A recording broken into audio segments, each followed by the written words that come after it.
they go forward.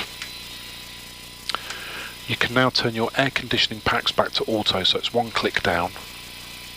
That's it, same thing over there, one click down, and then that goes one click up to auto. Oh, sorry, that went two. It's okay, don't matter. APU bleed now comes off, and we should see that dual bleed light go out now that we've turned that off. Give it a second, there we go. And then along here we can see the taxi light's already set to auto, that's good. So now we bring the APU off, and that light should go out. Engine start switches both go to continuous, so it's one click to the right on each of those. And then your hand comes down here and you set the auto brake one click left to RTO. Then I'm going to set the flaps. Yep. And then down here you set the transponder to out off. Yep. That's it. Now I'm going to taxi us out to the runway now. Okay. Now this is the one and only thing I'll be doing. Everything else you're going to do.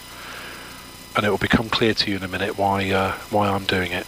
Because while I'm taxiing the aeroplane out onto the runway, I want to give you a really good briefing on this instrument here. Yep. Okay. So, have you seen one of these before? Yes. Are you comfortable with what it's telling you? So you've got your speed on the left-hand side. Yeah. You've got your altitude on the right-hand side here, I think. That's it. And that's probably about. Oh, you've got your heading here. Okay. And in the middle, this instrument's the most important one. Yeah. It's called the attitude indicator. Yeah. And that's showing you what the aeroplane's doing relative to the horizon. Yes. So the dot in the centre, you imagine that's us. These are the wings. Blue's the sky, brown's the ground. Yeah. Now, we've already drawn up our flight route, haven't we? Yeah. So once we're up in the air, there's going to be another instrument that gets overlaid on top of this, which will show you exactly where you need to point the nose of the aeroplane to be able to follow our flight route. Yeah. And it's called the flight director, and I'm going to get you to turn it on now. So if you push that button there, heading select. Okay. Now look back at your instrument. See that magenta line? Okay. Yeah. Okay.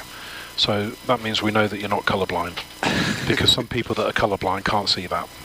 So that line there, that's part of the flight director. Yeah. And that's going to tell you whether you need to turn the aeroplane's nose to the left or to the right. Okay. So that's going to either go off to the right or it's going to go left. Yes. And the idea is that you've got to get the nose of the aeroplane onto the line. Sure. So just as a quick test, which way do you think you would turn? That would have to turn to the right. Yeah, that's right. You're going to turn towards the line, aren't you? Yes. Yes. So if you put your hands on your steering control for me, I'm going to show you a right-hand turn and the amount that you'll move it. That kind of motion there. Okay. All right? Yeah. Now, can you just try turn to the left? Just to get the feel for it. That's it. It's not going to do anything on the ground. Right, okay. This is only the flight controls. Okay.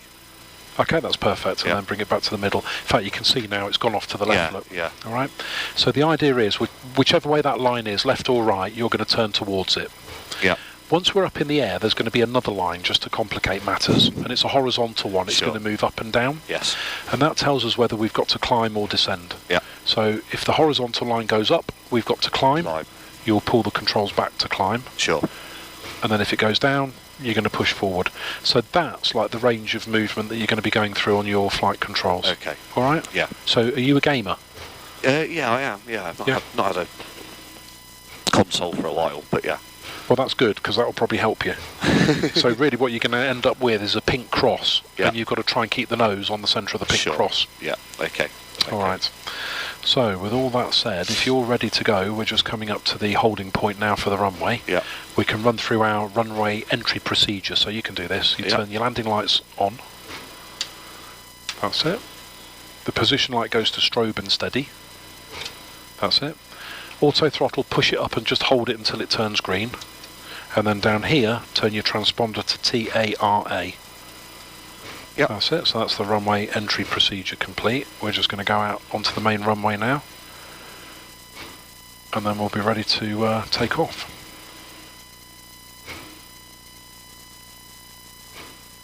So just as a final check, pretty much as soon as we take off, we've got that left-hand turn. Sure. If you look at your flight director now, see it smack in the middle? Yes. Yeah. That's the picture you want to try and keep. Yeah. So when you're ready, you're going to take off by pressing one button, just that button there. Okay. So if you press that, that's going to enable the auto throttle. That's it. You can put both hands on here now. Yep.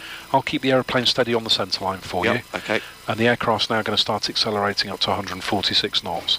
The first thing we check is we check to make sure our takeoff thrust is set, so both engines have developed the correct amount of power. Next thing we do is when we get to 80 knots, I'll call 80 knots, you say checked.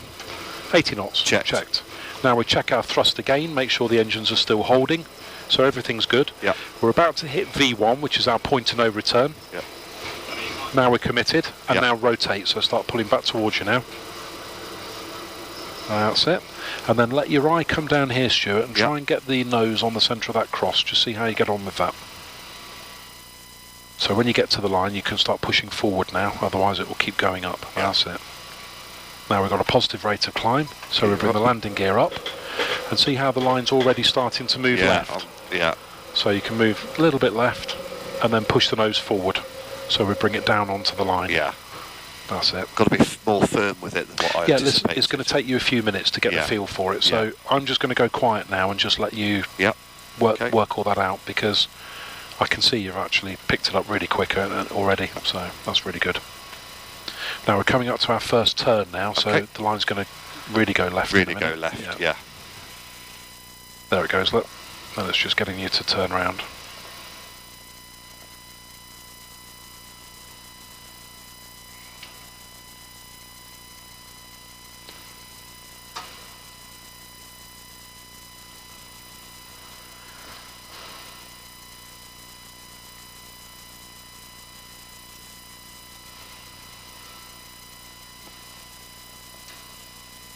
Now, while you're flying the aeroplane, I'll now run through the after takeoff checklist. Okay. Actually, I'll do that in a couple of minutes once you get a little bit quicker.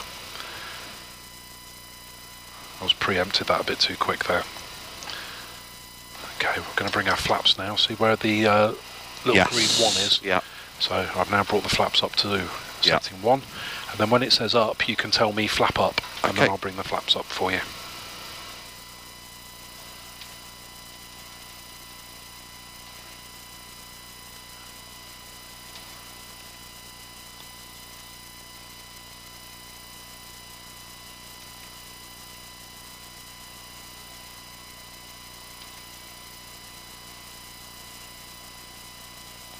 Flaps up.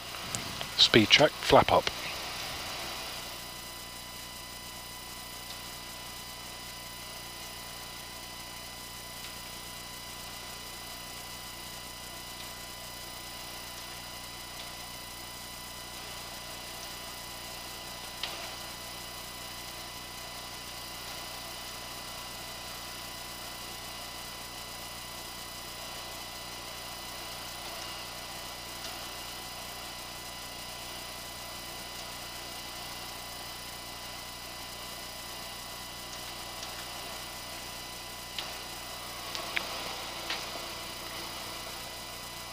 Okay, then I'll run through the after takeoff checklist. So engine start switches are continuous. Landing gear is up and off. Yep. Flaps up, no lights. Auto brakes off. Speed brakes off. Altimeters we've got standard set. After takeoff checklist complete. Okay. I made a slight mistake there. Engine start switches are off, not continuous. Okay. All right, very nice.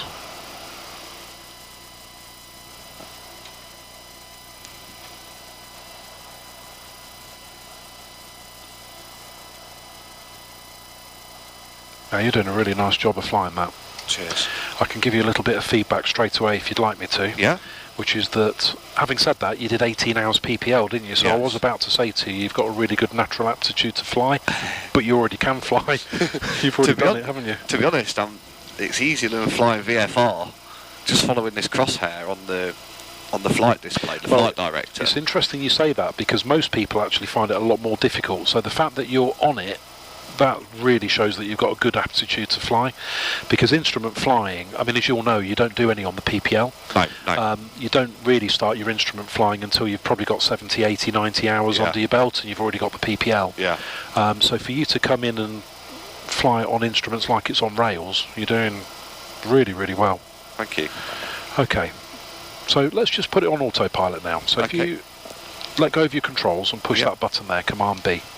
So now you can relax. The aircraft's going to carry on taking over your job. Sure. And we can now look at our altitude. So if you select this button now, legs, we can see that by this next waypoint we should be at 9,000 feet, which you are. You did a beautiful job of that. After that we need to climb to 15,000 feet. Okay. So you need to now set the altitude to 15,000, otherwise the aeroplane won't climb, it will just stay there. Yeah.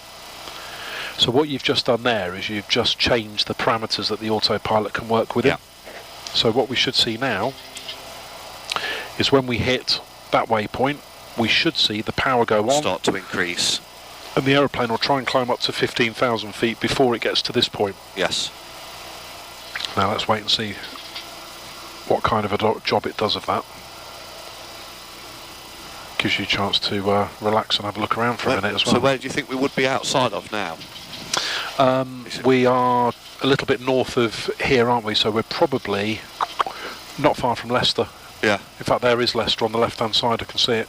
Can you? Yeah, so I've got Leicester on the left-hand side of the aeroplane. Wow. That'll be... I'm trying to think where that might be, actually, over there. Could be Hinckley, then? Hinckley should be just ahead of us. Right. Should be. Yeah, it will be Hinckley. Yeah. There we go, look. So we're now climbing. Yeah. And see this line here? Yes. That's called the predictive arc. And what that's doing is it shows us where the aircraft's calculated it's going to be when we get to 15,000 feet. Right. So we can see it's absolutely on the top of Climelot. Yeah. So far our flight's going just to plan. Yeah. And a big part of the reason for that is because of the job that you did. Yeah. In terms of the way that you climbed the aeroplane out, you really flew it nicely. Thank you. So we've just gone through 10,000 feet now. Yeah. So we can now run through our cruise checks. Okay. So the landing lights come off. Yep. And the fasten seatbelt sign, we're going to bring it back one click to auto. So I'll just explain why we've set that to auto, not off. By setting it to auto, the lights will go off. So as far as the cabin crew are concerned, fasten seatbelt signs are off. So we could have set them off, couldn't we? Mm-hmm. But if we'd have set them off, they're off until we turn them back on. By selecting auto, it just relieves a bit of burden on us as pilots, because as we descend back through 10,000 feet, if we forget about that switch... They automatically come on? Yeah. Wow. So that's why we'll set it to auto. Yeah. I thought you was going to say that it would detect turbulence and then and turn them on. No, it's not quite as clever as that. That's still down to the pilots to do that. Yeah. Wow. Yeah, so we're just coming up to Daventry now. So now we've most definitely flown past Hinckley. So we've gone past this property here for sure. Yeah. And what you can probably do now is just zoom out a little bit, because now you can only see 10 miles out. So it's that one there. Oh, sorry. Click that to the right, and that will zoom you out a bit. Give it another click. There you go. So now we can see all the way down to our top of descent. Give it another click. Now you can see the whole flight now, can't you? As we get a bit closer, we can zoom in. Yeah. So we're now on our cruise section. Yeah. The aeroplane's now going to level itself out at 15,000 feet. It's not very high, but it's only a short flight, isn't it? Yeah. And now the throttle will come back, Yeah. and the aircraft will just trim itself out. Yeah. So you might think at this point, this is where your feet go up here, and you start chilling out. But unfortunately, no such luck. No. Because you didn't possibly think you were coming here to enjoy yourself, did you? I've got a lot of work for you to do. That's fine. What we need to do now is we've got to very quickly get the aircraft ready for our arrival. Okay. First thing we're going to do is we're going to bring up the weather at Gatwick and double check what the weather conditions are. So, do you remember these from your flying? It's called a METAR. Yeah. I don't know how I passed the weather exam. Do you want me to refresh your memory as to how we read it? Yes. So, EGKK, we know that's Gatwick. On the 28th, which is today. Yeah. And this weather report was timed at 14:20 Zulu, which is 15:20 British summertime, which is what we're on. Yes. It's currently 15:55, so it was 35 minutes ago, so it's up to date. It tells us which way the wind's coming from, 280 at 9 knots. And it's variable between 240 and 310, but it's coming from the west, isn't it? Yeah.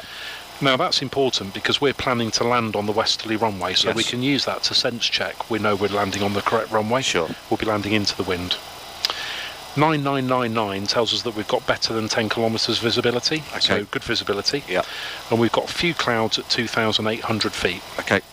So in other words, it's quite a nice day actually down in Gatwick. Just a few clouds scattered about. The temperature's 17 degrees Celsius and the dew point is 12. Remember the dew point? Yes, I do. Yeah. So if the temperature was below the dew point, we're going to get cloud forming on the ground, aren't we? Fog. Yes.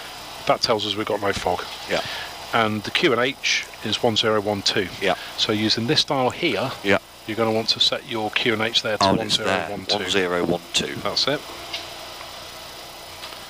Lovely. Yep. So that's given us a good indicator as to what kind of weather conditions we're flying into. Yeah.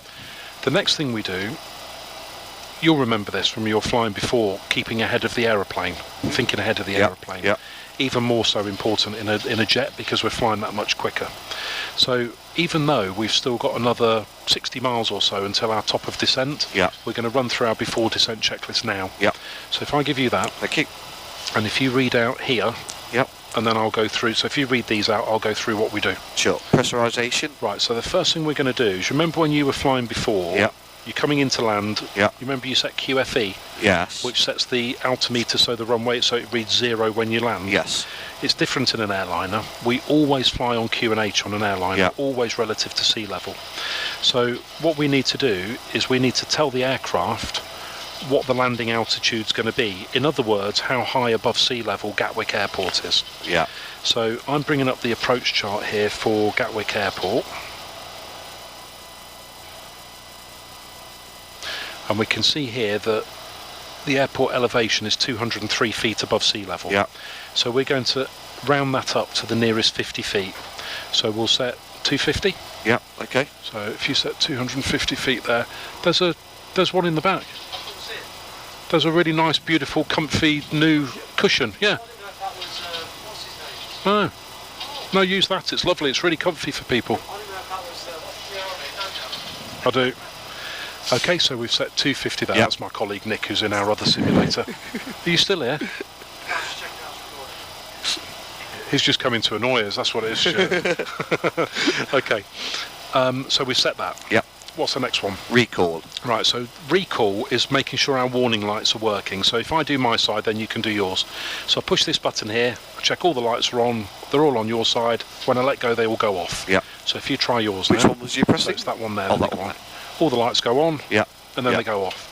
There's only one thing worse than having a major fault. It's having one and not knowing because the bulb's blown. Sure. And that's why we're checking that. Okay. All right, what's next? Auto brake. Auto brake. So we need to set what our auto brake is going to do. So when we touch down on the ground, the wheels will start braking. Yeah. Now, on takeoff, we only had one setting. Do you remember? RTO. Yeah.